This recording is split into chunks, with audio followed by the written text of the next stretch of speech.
Ok, ben écoutez, tout le monde, on passe donc à l'atelier 2 de ce laboratoire d'automne. Et aujourd'hui, on va parler de la compréhension orale. C'est une des compétences dont on ne parle pas très souvent dans la méthode immédiate. Et aujourd'hui, je vais me focaliser sur le manuel Moi je communication A1 pour les débutants et vous montrer un petit peu comment ma méthode a évolué. Euh, Vous savez que le dialogue, en général, il est présenté dans les manuels en début de leçon, hein. Et la particularité de la méthode immédiate, c'est qu'on retrouve le dialogue à la fin de la leçon. Et je veux juste passer très rapidement là-dessus pour qu'on comprenne pourquoi dans l'approche communicative, on met le dialogue tout au début. Parce que on a cette idée, on va dire, didactique de l'entrée par l'usage. On doit avoir une brève scène, on doit montrer le contexte dans lequel se déroule telle ou telle conversation, etc. Donc cette mise en contexte de la langue, euh, on pense qu'elle est plus significative pour l'apprenant que, par exemple, commencer avec la présentation formelle de règles de grammaire ou de phonétique, etc. Hmm. Alors les avantages que l'approche communicative met en avant pour un dialogue en début de leçon, c'est on découvre le français en contexte et on va activer chez l'étudiant des stratégies descendantes, c'est-à-dire ils vont faire ils vont faire de l'induction, ils vont devoir réfléchir, ah peut-être que ça veut dire ceci, ou voilà. Donc ils ont une certaine forme de pensée et d'apprentissage qui va de la matière authentique et une décomposition de cette matière authentique pour en comprendre un petit peu les rouages et les mécanismes. Normalement, cette approche communicative-là est dite motivante. Alors, on trouve qu'il y a des limites à ça. Le problème de la complexité cognitive de l'écoute, et c'est tout ce qui est décotage phonologique, la segmentation, le rythme, le problème du vocabulaire, et puis de comprendre aussi le contexte, hein, parce qu'on a des situations contextuelles en France qui sont très différentes de celles du Japon, et ils peuvent pas, il y a une sorte de dissonance culturelle parfois dans on va dire, les actes de communication. Et une autre limite, c'est que cette écoute à froid, on va découvrir qu'avec certains publics, bah, c'est complètement contre-productif. Et notamment avec notre public japonais, ça marche pas très bien. Alors tout à l'heure, on parlait des publics sud-américains. Moi, j'ai eu la chance d'enseigner à plus de 70 nationalités différentes. Et je peux vous dire que l'approche communicative pour des hispanophones, par exemple, ou des lusophones, ça marche très bien. Et je le conseille. On peut rentrer directement dedans parce que il y a une transparence entre les langues latines et donc ils y arrivent très bien, hein. Mais les Japonais, non. Les Japonais, parce il y a un écart tellement énorme entre le français et le japonais ils ont pas de base en fait, ils n'ont pas d'ancrage pour le faire.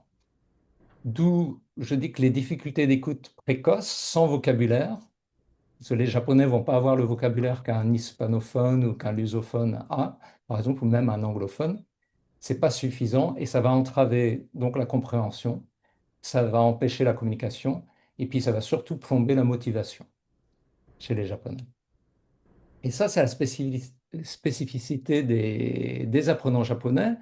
Ils ont des défis phonologiques qui leur sont propres et ils vont même pas pouvoir en fait reconnaître les segmentations en français. Ils peuvent pas séparer les mots les uns des autres, etc. Et très, très rapidement, ils vont être noyés.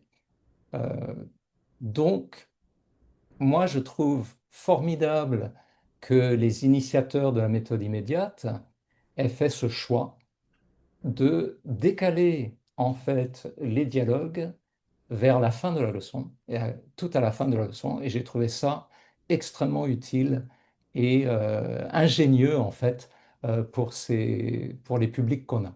Alors ça, c'est un exemple, par exemple, je vais m'en servir aujourd'hui, c'est la leçon 16. Vous connaissez tous, je pense. Ça, c'est les pages 3 et 4 d'une leçon. Et donc, vous voyez que la séquence écouter, listening, est tout à droite, donc sur la dernière page. et elle vient juste avant la séquence écrire, qui est, on va dire, la dernière activité de la leçon.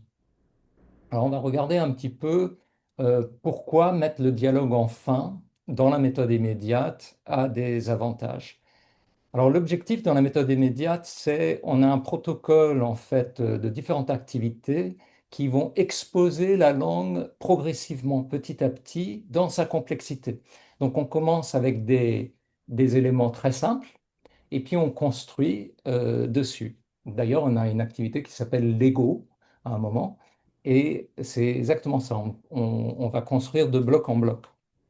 Donc, c'est exactement l'inverse de la démarche de l'approche communicative, où dans l'approche communicative, on a tout et on doit démonter. Dans la méthode immédiate, on a des petits blocs et là, on remonte le langage, en fait. Et donc, on a cette préparation ici, et on va tout de suite avec les petits blocs, on va jouer avec et on va avoir un emploi progressif qui va en se complexifiant. Et c'est qu'une fois qu'on a joué avec tous ces petits blocs qu'on va avoir l'exercice d'écoute et qu'on terminera avec une production soit orale ou soit écrite. Je reviendrai à ce que je veux dire par production orale et écrite après une écoute. Et donc les avantages, c'est que d'emblée, ça réduit, une fois qu'on arrive à l'exercice d'écoute, ça aura réduit la charge cognitive nécessaire, par exemple par rapport à une écoute à froid sur un dialogue. Ça a un effet rassurant et motivationnel pour nos étudiants japonais, puisque ils arrivent à l'écoute, et vous allez le voir, je vais vous montrer des vidéos, euh, ils arrivent à faire, ils arrivent à comprendre. Donc on veut, au lieu de les avoir mis dans une situation tout au début où ils comprennent quasiment rien et puis ils sont découragés, ils arrivent à la fin avec une écoute où ils comprennent pas tout, mais suffisamment pour comprendre ce qui se passe dans l'échange, dans le dialogue. Et du coup, ça va permettre immédiatement un meilleur réinvestissement de ce qu'ils vont entendre en production orale et écrite. J'y reviendrai, hein. Alors bien sûr, il y a des limites aussi à cette approche, c'est-à-dire on risque de réduire l'exposition à une écoute authentique parce que du coup, contrairement à l'approche communicative où didactiquement, on dit il faut les exposer, il faut exposer les apprenants à des dialogues authentiques ou à des documents authentiques. Dans la méthode immédiate, on n'a pas des documents authentiques, mais on a des dialogues construits et qui sont construits à partir des petits blocs qu'on a explorés au travers de la leçon. Alors, pas authentique, mais quand même naturel. Alors, ce qui est vraiment bien, je trouve, dans la méthode immédiate, dans les petits dialogues qui ont été construits, c'est que c'est quand même du français naturel, et c'est du français que les étudiants pourront rencontrer en France quand ils iront, hein. Alors, il y a un autre problème qui m'est apparu aussi, c'est que les étudiants, on va en reparler, mais ils deviennent vraiment très enthousiastes parce qu'ils se rendent compte, mais je comprends le français, ils comprennent les dialogues, hein. Et donc, ils sont vraiment mis en confiance. Mais si je leur passe, et je l'ai fait pour voir, si je leur passe un document authentique que j'ai pris sur Internet, et même si, par exemple, c'est un enfant qui parle et qui se présente et tout ça, là, ils sont perdus. Ils sont perdus. Et donc, faut qu'on fasse attention que surtout en première année, on les prépare à l'écoute, mais on n'est pas dans du français totalement authentique. Et je vous dirais, c'est pas grave, d'accord, pour l'instant. Alors, moi, je pense que l'écoute devrait être pensée comme un acte de co-construction du sens. Vous allez comprendre pourquoi je dis ça après, parce que l'activité de compréhension orale que je vais vous présenter, c'est pas une activité individuelle. C'est une activité en binôme ou en trinôme. On va voir. Alors, je vais vous montrer la vidéo. Peut-être qu'il faut que je sorte d'ailleurs. Est-ce que vous la voyez, la vidéo là? Non, c'est ça. C'est ce que je craignais. Il fallait que je sorte une fois. je reviens. Alors, par contre, là, je vais enlever ma tête. Est-ce que vous voyez maintenant? Je vous laisse, alors, je vous laisse observer ça. Ça dure 3 minutes, hein.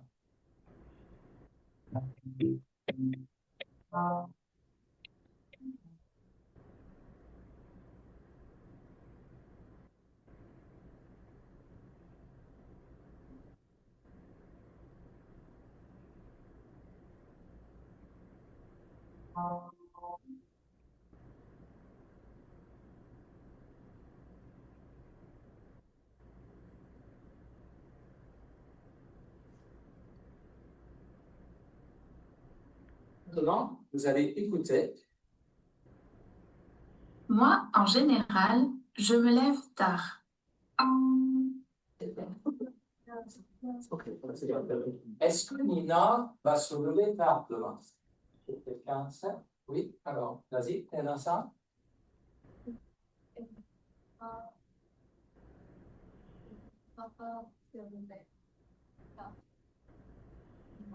Oui, demain. Hein. Donc, elle ne va pas se lever tard, elle va se lever très tôt.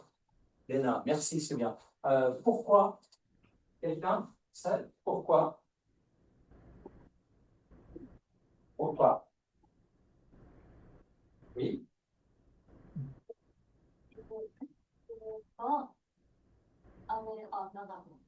très bien. Elle va aller à Nagano. Super. Oh, tu as déjà 2 points. OK. Numéro 3. Qu'est-ce que Naoki va faire samedi? Quelqu'un? Oui. Écoutez encore une fois.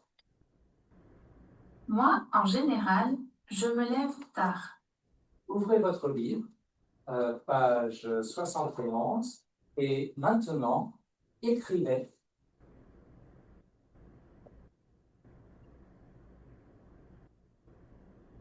ご説明をです。これパソコンでちょっとお互いに確認しましょう。はい、どうぞ。ありがとう。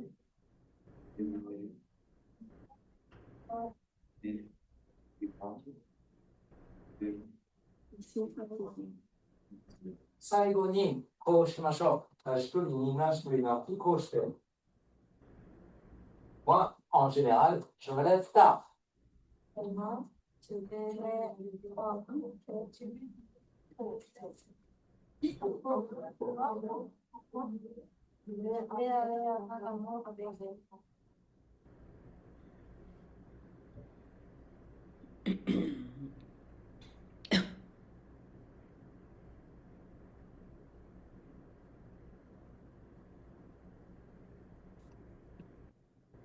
Ok, voilà, merci. Alors peut-être les séquences sont passées très très vite, on va y revenir pour qu'on puisse en discuter. En gros, je voulais vous montrer un petit peu comment ça se passait dans une salle classique avec les étudiants débutants. Euh, je mets ça en place dès le deuxième cours du premier semestre, hein. Et donc, les étudiants s'habituent donc à écouter le dialogue sans regarder le script, hein. D'accord? Et ils sont tout à fait capables de le faire. Et vous avez vu qu'ils lèvent la main, etc. D'ailleurs, je ne sais pas s'il y a Megumi Kuhara, sensei, qui est de Sofia. Elle est venue visiter ma classe le mois dernier. Oui, Oui, je crois que vous avez vu hein, comment les étudiants répondaient. Vous aviez. euh, oui, oui, ils étaient vraiment actifs aussi, ils communiquaient en français mhm. et très spontané, donc ça m'a surpris, oui, beaucoup. Oui, vous m'aviez dit ça, hein, le fait qu'ils lèvent la main même pour répondre aux questions, hein. Et ça, Oui, c'est le système des tampons aussi qui fait que c'est une opportunité pour eux de participer et d'avoir un point de participation. Voilà. Et la deuxième étudiante, d'ailleurs, à la deuxième question, vous avez vu, je vais pour mettre le tampon, mais elle a déjà les deux tampons du cours, hein. Donc, elle le fait vraiment, elle a la réponse, elle voit que personne d'autre répond, elle lève la main. Et ce qui est vraiment intéressant, c'est comment on fait ça en groupe. En fait, il y a toujours 4 questions pour chaque dialogue. Et en général, quasiment tous les dialogues, ils arrivent à répondre aux quatre questions dès la première écoute. C'est-à-dire en une écoute uniquement, ils arrivent à peu près à comprendre ensemble. Même si en binôme, ils n'ont pas pu répondre à toutes les questions, la classe entièrement, elle y arrive. Voilà. Alors, je veux juste revenir un petit peu à mon PowerPoint. Euh, voilà. Normalement, vous allez me voir. OK. Donc, je récapitule juste les étapes rapidement, puis après, ce qu'on va faire, on va peut-être retourner à la vidéo, et puis on va s'arrêter à chaque étape, et puis vous allez pouvoir poser des questions, faire des remarques, etc. Donc, l'étape 1, vous avez vu qu'ils vont lire les questions en binôme, et ça les prépare à une écoute ciblée. Donc, le but, c'est pas qu'ils comprennent tout le dialogue, mais qu'ils se focalisent uniquement sur ce qu'on leur demande, c'est-à-dire les quatre questions. Et les quatre questions correspondent toujours à des questions qu'ils ont déjà vues dans la leçon. Donc ils sont habitués aux questions aussi. Et je les laisse à deux lire les questions pour qu'ils essayent de les comprendre. En général, ils arrivent toujours à comprendre ce qui est demandé à cette étape-là. Alors pendant l'écoute audio, comme il se focalise uniquement à trouver les réponses, ça facilite la tâche d'écoute. Contrairement souvent dans la méthode communicative, l'approche communicative, où des fois on a des très longs dialogues et on a trop de questions, voilà, on n'a pas été assez préparé à l'écoute. Là, ils sont bien préparés. L'étape 3, le fait de ne pas demander à chaud à la classe de répondre, mais de laisser les binômes travailler ensemble et qui répondent en français entre eux les questions, ça aide beaucoup. Je crois que c'est Chloé qui évoquait tout à l'heure le fait que quand personne ne répond dans la classe, si on leur demande de travailler deux par deux pour essayer de trouver la réponse, ils le feront. Alors là, je l'utilise systématiquement avec l'écoute. Ça leur permet donc de vérifier entre eux, hein. Et ils apprennent aussi autre chose. Ils apprennent à dire je ne sais pas. Ils savent que je ne sais pas, c'est une réponse correcte, parce que c'est la vérité. Et plutôt que de rien dire, dire je ne sais pas est une bonne réponse. Donc, même entre eux, quand ils se posent la question, on les voit, hein. Il y a l'autre qui dit je ne sais pas. Et finalement, c'est la personne qui a posé la question qui finit par dire moi, je pense que c'est. Et il donne la réponse. Donc, ça, on le voit. Dans l'étape 4, c'est ce que vous avez vu avec la classe. Une fois en deux-trois minutes, ils ont fait les quatre questions ensemble, en binôme. Après, c'est toute la classe qui revient ensemble. Et là, je leur demande et ils lèvent la main. Donc, comme ils sont préparés, ils se sentent à l'aise pour prendre la parole, s'ils ont la réponse, et ils vont prendre la parole. Vous avez vu que la première étudiante, elle a dit, non, elle ne se lève pas très tard. J'ai trouvé ça très bien parce que elle a réutilisé la question est-ce que Nina se lève tard? Et elle a utilisé la question, elle l'a changée, elle dit non, elle se lève pas très tard, alors que dans le dialogue, ce qu'on entend, c'est que euh, elle se lève très tôt, en fait. Donc elle a pu transposer, hein. Voilà. Donc là, on va valider collectivement les réponses et ça confirme que voilà, qu'ils y arrivent.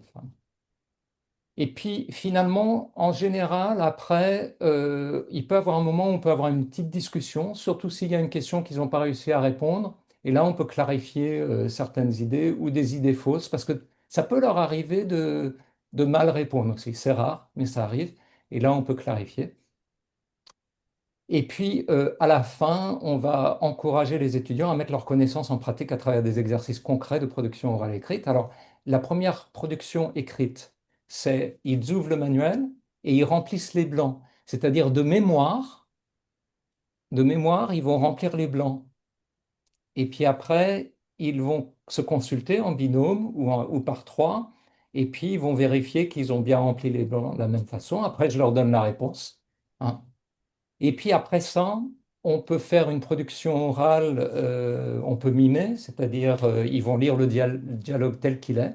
Et quand j'ai le temps dans la classe, après je leur demande d'utiliser le dialogue directement pour faire une production orale, mais parler d'eux-mêmes. Et ce qui est incroyable, c'est qu'ils y arrivent.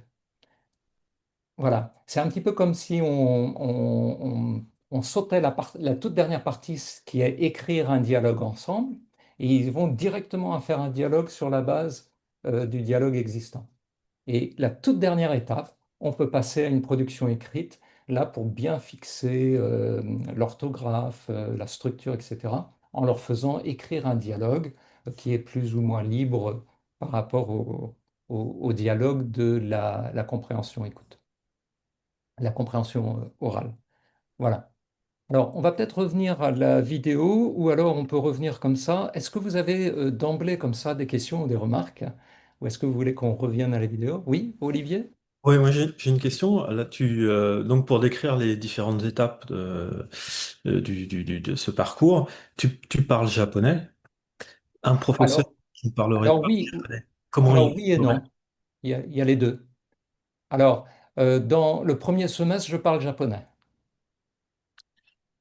D'accord? Et le deuxième semestre, j'arrive à passer, c'est moitié français, moitié japonais. Parce qu'ils comprennent. Quand je leur dis avec le geste, ouvrez votre livre, page 71, ils connaissent les numéros, etc.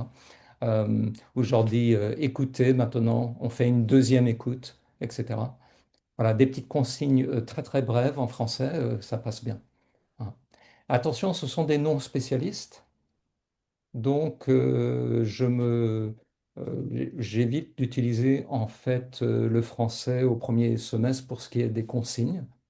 Je préfère utiliser le japonais parce qu'on gagne plus de temps. Et puis, j'ai que 75 minutes de cours. Donc, je veux qu'ils comprennent très vite ce qu'il y a à faire pour qu'ils passent à l'action très vite. Pas, et pas pour qu'il y ait des problèmes de genre, mais j'ai pas compris qu'est-ce qu'il a dit, le prof, etc. en français. Voilà. Ça répond à votre question? Oui, oui, oui. Mais alors pour les professeurs qui ne parlent pas japonais, donc vous dites donc que là c'est la porte ouverte à des difficultés supplémentaires. Si on reste à l'oral, oui, parce qu'ils ont des problèmes à l'oral. Par contre, si vous êtes systématique et vous faites toujours de la même façon, je vous conseille de l'écrire en français et de le traduire en japonais, soit par un collègue, soit par ChatGPT ou ce que vous voulez. Et donc, à chaque fois que vous donnez une consigne, vous l'affichez en fait. Ça s'affiche en japonais. Comme ça, Mm. il voit. Ok. Et vous avancez. Et ça peut très bien marcher. Par exemple, là, pour la compréhension orale avec le dialogue, moi, je donne toujours les mêmes consignes.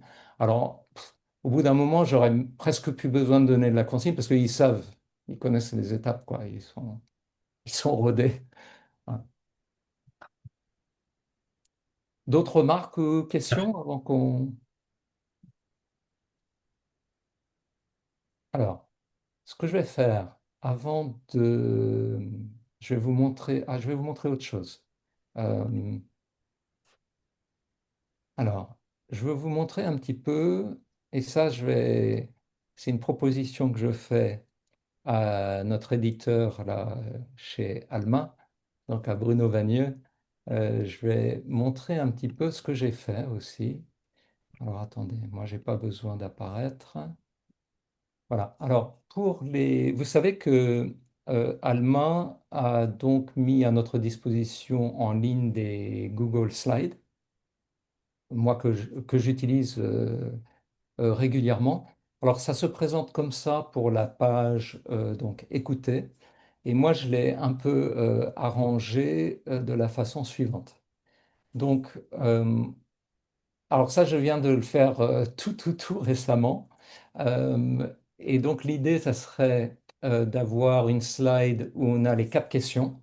Donc ça c'est les quatre questions que vous avez vues dans la vidéo par exemple et que je n'avais pas encore à ce moment-là. Et donc, ce qui serait bien, c'est que peut-être qu'ils aient le vocabulaire supplémentaire, c'est-à-dire du vocabulaire qu'ils n'ont pas encore vu, mais qui apparaît dans le dialogue, qui est ici. Et donc, on pourrait le présenter comme ça, et puis après, avoir la diapositive comme ça, et puis demander aux étudiants, chacun à leur tour, après de lire une phrase chacun. Alors, ça pourrait être, par exemple, je pourrais activer le pointeur laser et dire, par exemple, vas-y, Yukiko, lis la première phrase. Moi, en général, je me lève tard. Je dis oui, c'est bon, c'est ça, tard. Et donc, on pourrait vérifier comme ça, avoir les étudiants lire. et ils pourraient vérifier s'ils ont bien écrit la bonne réponse. Alors, si on n'a pas le temps de faire ça, on peut montrer tout de suite les réponses. Et puis, comme ça, les étudiants peuvent vérifier qu'ils ont le bon mot ou la bonne orthographe. Donc, je ne sais pas ce que tu en penses, Bruno, mais je me disais, ça serait peut-être bien d'avoir euh, à la fois les questions pour les profs qui ont envie de travailler avec des questions comme ça, ensuite d'avoir la diapo comme ça, et puis ensuite avoir les réponses, Je peux te poser une question, Bruno. bien sûr. Parce que je voulais vérifier, parce que les questions, tu les as affichées à l'écrit, mais tout à l'heure dans la vidéo, est-ce que tu les avais aussi affichées? Oui, oui, tout à fait. Je- Et, donc tu leur demandais d'abord de lire, et puis tu... Tout à fait. Et donc, je leur demande, en fait, je leur dis, c'est très simple, après l'enquête, une fois qu'on a fini l'enquête, je leur dis, allez, l'enquête est finie. Alors, on fait souvent des rapports aussi après l'enquête. Et une fois qu'on a fini ça, je dis, allez, on ferme les manuels. Alors, ils savent tous, hein, ils ferment le manuel et ils regardent tous l'écran parce qu'ils savent qu'il y a les quatre questions qui arrivent. Je dis, allez-y, en paire ou en groupe de trois, lisez les questions et réfléchissez. Et ils ont le droit de parler japonais. C'est-à-dire, en fait, ils sont en train de négocier ensemble le sens des questions. Et ce qui est vraiment intéressant, ce que j'ai remarqué, c'est que très vite, ils disent, tiens, Pierre, et je les entends en japonais, ils disent, Pierre, ça doit être un nom, hein, donc c'est un garçon, une fille. Enfin, je les entends discuter. Donc, on voit qu'ils essaient, c'est ça la co-construction du sens, en fait.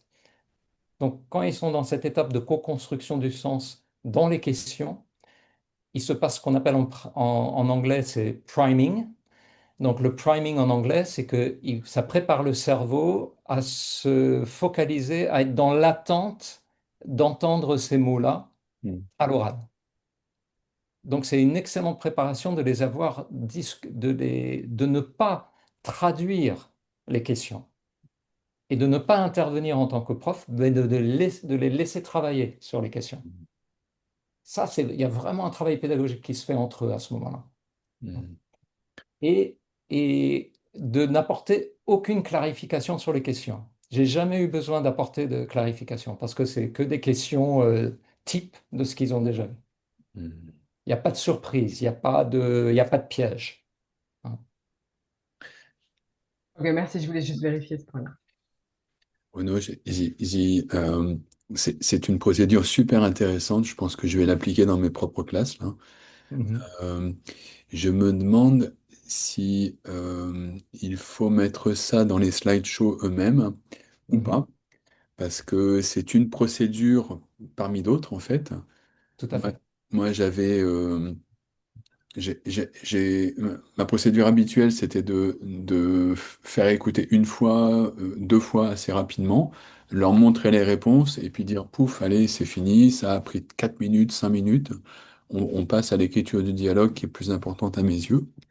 Mhm, C'est comme ça que je faisais jusqu'à récemment. Puis après, je suis allé voir ta classe et j'ai vu la procédure, une autre procédure qui est de les faire réfléchir par paire à ce qui pourrait venir dans les trous. Alors ça, c'était intéressant aussi. Ça prépare un petit peu l'écoute. mhm, Et puis là, c'est encore une autre manière de procéder. Euh, et moi, en tant que prof qui ai quand même une grande expérience de ce matériel, je me dis, tiens, je vais peut-être faire une progression sur l'année, en fait, faire varier ma procédure, en passant peut-être numéro un, numéro 2, numéro 3, mhm. et en restant peut-être sur la numéro 3 parce que celle que que tu montres maintenant, là, dans ton atelier, c'est la plus productive, à mon avis, quoi. Mais je me demande dans quelle mesure intégrer ça dans le slideshow euh, pourrait éventuellement être trop directif pour les profs, c'est-à-dire de dire il faut faire comme ça, et etc.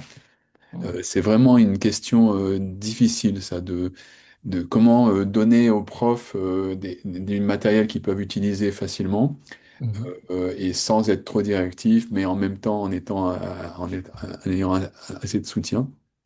J'ai une Est-ce que ça peut solution. être un PowerPoint Oui. séparé comme une alternative?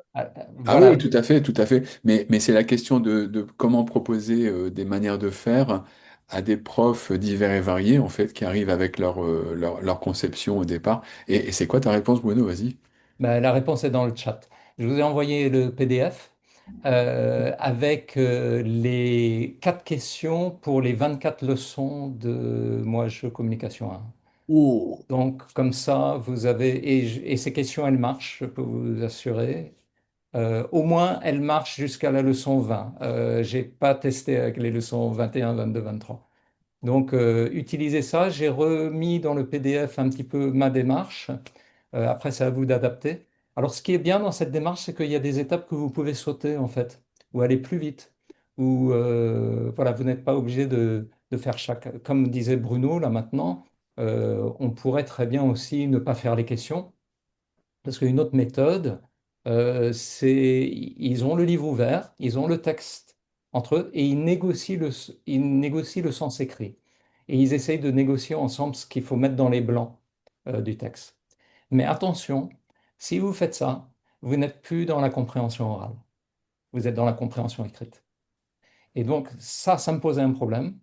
Et donc c'est pour ça que ça fait un an que je réfléchissais là-dessus. Ça fait depuis plus d'un an en fait. Mm.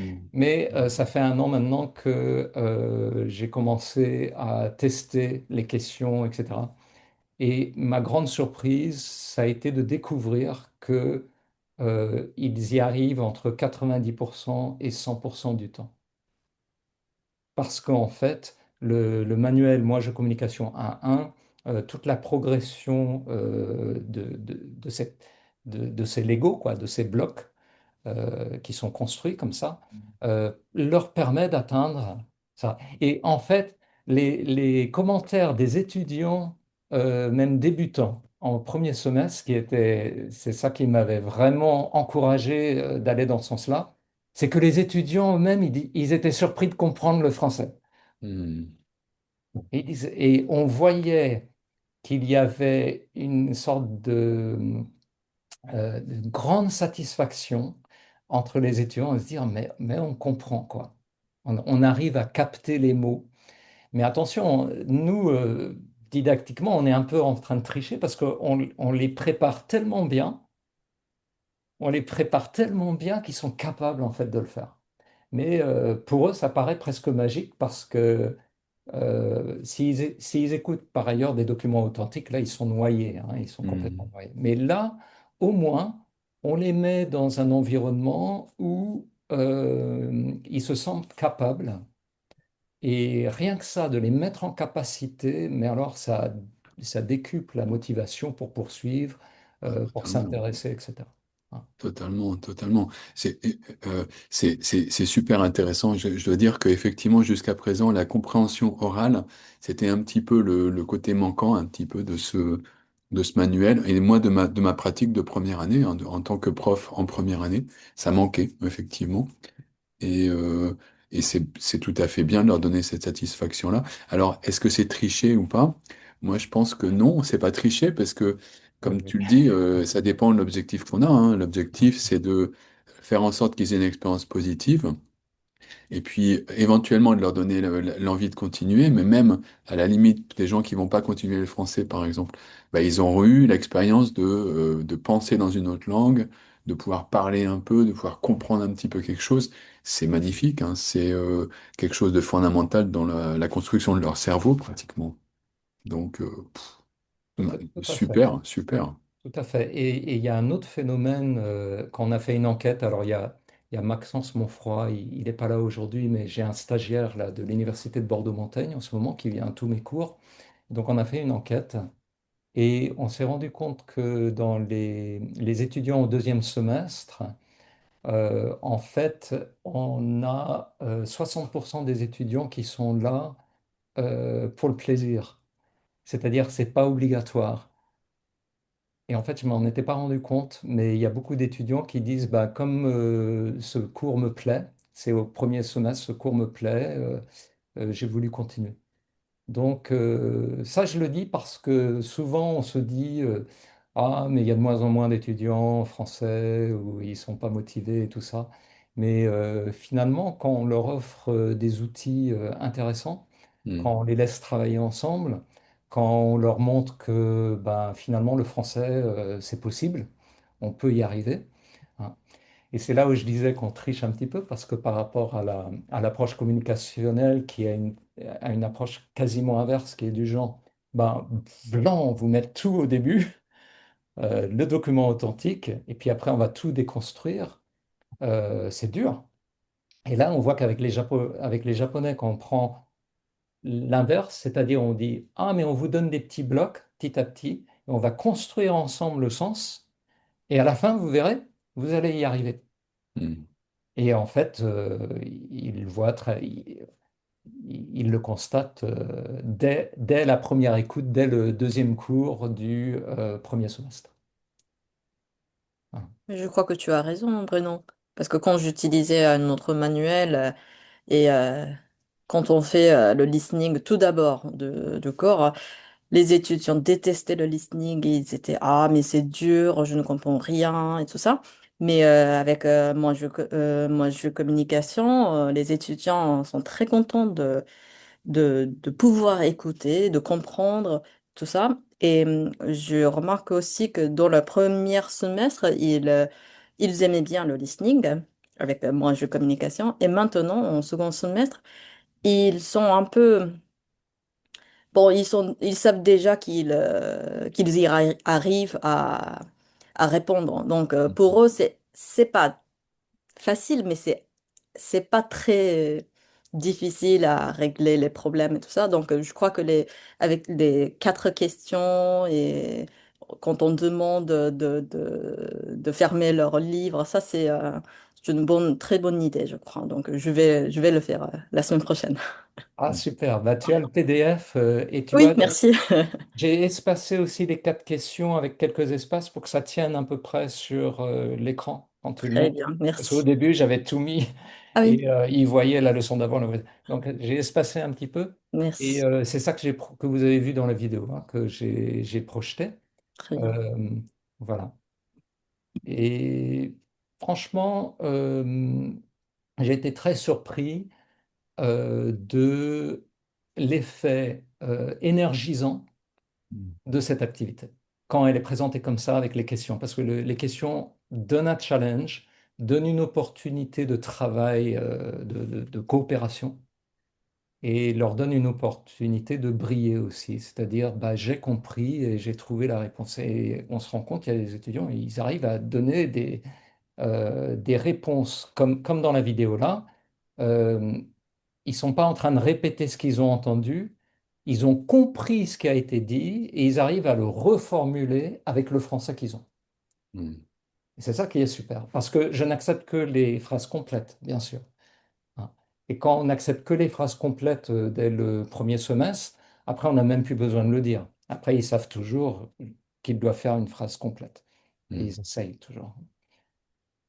Donc, moi, ça a été vraiment les deux choses dans la méthode immédiate qui m'ont toujours un peu poussé à réfléchir un peu, c'est le problème de la prononciation, la phonétique, et le problème de la compréhension orale. Et je crois que là, voilà, ceux qui ont conceptualisé la méthode immédiate avaient bien ressenti dans la classe. Et ça, c'est extraordinaire. Parce qu'on voit qu'on n'a pas forcément besoin de didactique. On peut, avec le terrain, avec l'expérience du terrain dans la classe, si on réfléchit bien à ce qui se passe, on peut se rendre compte que, ah ben non, un dialogue en début de leçon, ça marche pas. Donc ça marche pas, donc je le mets à la fin. Ah tiens, ça marche mieux. Voilà. Et maintenant, on peut aller un peu plus loin, se dire, bien, comment exploiter ça pédagogiquement pour que ça ait encore plus de sens, plus d'effet? Comment est-ce qu'on optimise Mm. cet exercice? Et donc, c'est ça ma proposition parmi d'autres, hein. Voilà.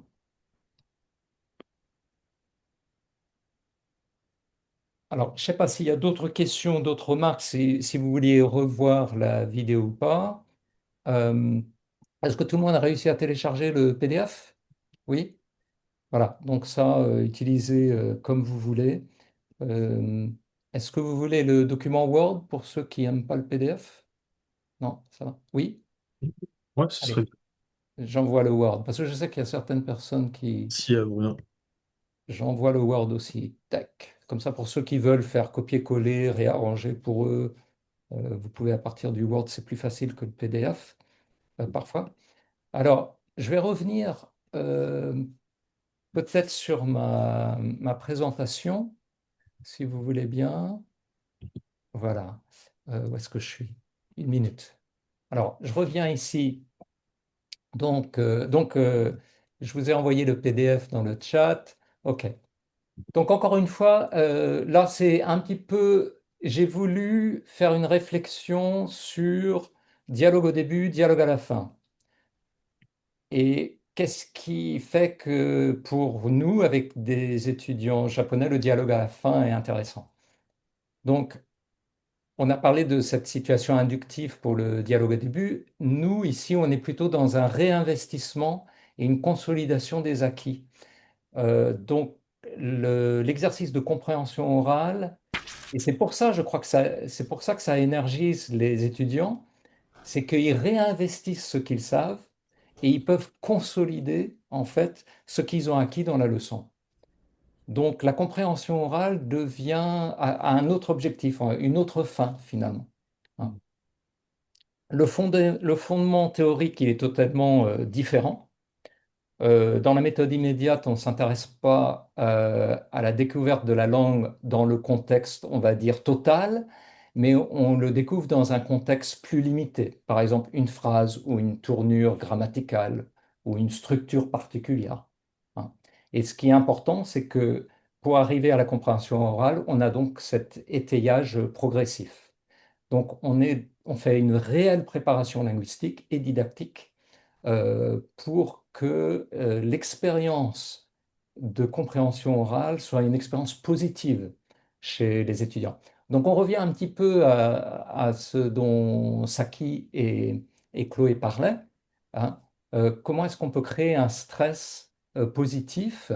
Ça, c'est un exemple d'un outil. Parce qu'il y a quand même un petit stress à essayer de comprendre. Et ils doivent vraiment tendre l'oreille et vraiment se concentrer. On le voit d'ailleurs. En classe, ils se concentrent vraiment. Il y en a qui prennent des notes aussi. Et au lieu d'être un type d'écoute de découverte, comme on a dans l'approche communicative, dans la méthode immédiate, c'est une écoute de confirmation en fait, et même de confirmation détaillée, parce qu'ils peuvent saisir le détail. D'autres éléments, donc c'est au début de la séquence, à la fin. Le problème pour les débutants, on en a parlé, si le dialogue est au début, on va avoir une surcharge cognitive, alors que le dialogue mis à la fin, on n'a plus le problème de la charge, d'une surcharge. On a une charge cognitive, et je dirais c'est une charge cognitive qui est juste, elle requiert un effort, mais un effort qu'ils peuvent donner, hein, et qui en plus produit des fruits. C'est-à-dire ils font un effort et en plus, ils y arrivent. Alors que souvent, dans le dialogue ou la matière qui arrive en tout début du cours dans l'approche communicative, tout de suite, ça les tue en fait. Hein, cognitivement, c'est dur.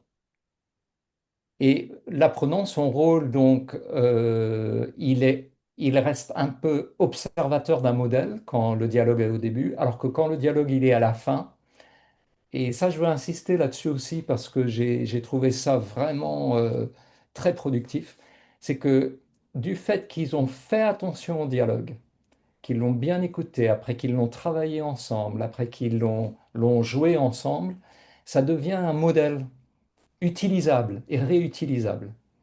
Alors que quand le dialogue il est présenté tout au début, bah, c'est un modèle qui n'est pas utilisable. On ne peut pas l'utiliser tout de suite parce qu'il doit être complètement décomposé pour comprendre le sens. Tandis que là, ils ont un modèle, ils l'ont bien regardé, ils le comprennent, et je peux leur demander à ce moment-là, bah, maintenant vous regardez le modèle et vous jouez avec le modèle. Donc maintenant, vous donnez vos réponses qui sont vraies à vous en suivant le modèle. Et ce qui est extraordinaire, c'est qu'ils arrivent à faire des choses intéressantes. Hein. C'est un petit peu comme dans les arts martiaux. Je ne sais pas si certains d'entre vous ont fait des arts martiaux, et je sais que Chloé, elle en fait. Mais moi, j'ai fait de l'aïkido pendant de longues années. Ben, on apprend les katas, on apprend les techniques. Et puis après, ce qu'on fait, on a ce qu'on appelle le randori, c'est-à-dire libre, mouvement libre. Donc on est sur le tatami et puis on bouge librement et tout. Ben, ici, c'est un petit peu du randori. C'est ce que je leur dis, hein, je leur dis, j'utilise ce mot en japonais, randori, et dis, bah, maintenant vous allez utiliser le modèle et jouer avec. Ils arrivent à faire des choses intéressantes. Et du coup, une fois qu'ils ont fait ça, si on a le temps, on peut passer à la production écrite d'un dialogue. Et là, ils sont vraiment prêts, ils peuvent l'écrire très très vite. Et en même temps, là, on va faire attention à la précision, en fait. Donc on peut terminer la leçon en beauté avec un dialogue écrit et où on a travaillé tout en détail. Voilà. Motivationnel, donc comme je vous ai dit, ça renforce la confiance et le sentiment de réussite. Limite principale, donc pour le dialogue à la fin, c'est moins d'écoute authentique. Mais je pense qu'à partir de la deuxième année, on peut se rattraper.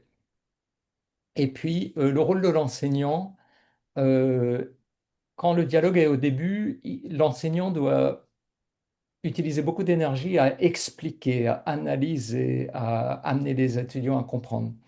Alors que dans le dialogue à la fin, j'ai juste à donner des consignes. Je suis un peu voilà, orchestrateur de consolidation. C'est-à-dire, je leur dis faites ça, faites ça, faites ça. Et dans le processus lui-même, il y a une consolidation de tout ce qu'ils ont appris dans la leçon, parce que tous les nouveaux éléments de la leçon sont présents dans le dialogue. Et pour ça, les dialogues de Moi Je Communication A1 ont été vraiment bien conçus, à mon avis. Voilà. Alors, je prends vos questions. Il nous reste 5 minutes, je crois, ou plus. Je ne sais pas si vous avez, suite à ça, des remarques ou des propositions, peut-être des choses que vous faites. Euh, voilà. À vous la parole. Emmanuel? Une question, excuse-moi. Tu réussis à faire tout ça en 75 minutes? Oui, tu vas être étonné, mais il y a une raison. C'est parce qu'en fait, j'ai fait tous mes cours en vidéo. Et donc, mes étudiants, ils arrivent, ils ont déjà vu toute la grammaire et puis toute la phonétique en vidéo avant d'arriver en cours. D'accord. Donc j'ai fait un Merci système de de classe l'astuce. renversée. Bon, ça pourra être le sujet peut-être l'année prochaine d'un autre atelier. Mais j'ai fait la classe renversée maintenant. Comme j'ai que 75 minutes, maintenant pendant les 75 minutes, j'ai 75 minutes d'activité pratiquement. Parce qu'ils arrivent préparés. J'ai une autre question, mais qui n'a rien à voir avec le thème. Je passe du coq à l'âne. J'ai cru comprendre qu'au début de l'année, tu parlais uniquement en japonais, c'est ça? Tu donnais tes explications uniquement en japonais. Et au Les deuxième consignes. semestre, vas-y. Comment passes-tu graduellement d'un état à l'autre? Moi, je fais tout en bilingue. Je donne 2 fois mes explications du premier semestre au deuxième semestre. En fait, c'est progressif. C'est petit à petit, j'insère du français. Par exemple, une fois qu'on a vu les nombres, là, je peux leur dire d'ouvrir le manuel à telle page en français, etc. Donc, c'est en fonction des contenus qu'on a vus dans les leçons. Je réinvestis ça dans les consignes et là, ils comprennent. Et j'utilise aussi en français les consignes qui sont transparentes. Écoutez, Ok. répétez. Voilà. Et au bout de combien de temps tu ne abandonnes complètement le japonais? Ils sont opérationnels au bout de combien de temps? Non, alors en première année, j'utilise du japonais jusqu'au bout. Il y a Ok. toujours un peu de japonais qui arrive. Par contre, en deuxième année, je passe à 100% en français. Il n'y a plus de japonais en deuxième année. Et la raison, elle est la suivante, c'est qu'en deuxième année, comme à l'université de Tsukuba, ce n'est pas obligatoire, les cours, j'ai que des élèves motivés. Et donc, en deuxième année, je suis en français. Voilà. Tu écris quand même les consignes au tableau ou est-ce que tout Ah à non, non. l'oral et ça Ah non, suffit? non. En deuxième année, c'est français, français. Ouais. Bravo. Et ça marche. Merci. Ça marche. Mais c'est une question qui est quand même liée parce que c'est lié à la compréhension orale.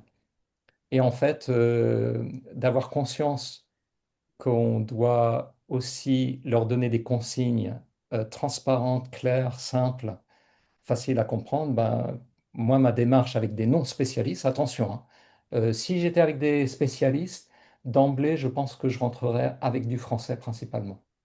Et je trouverai d'autres techniques.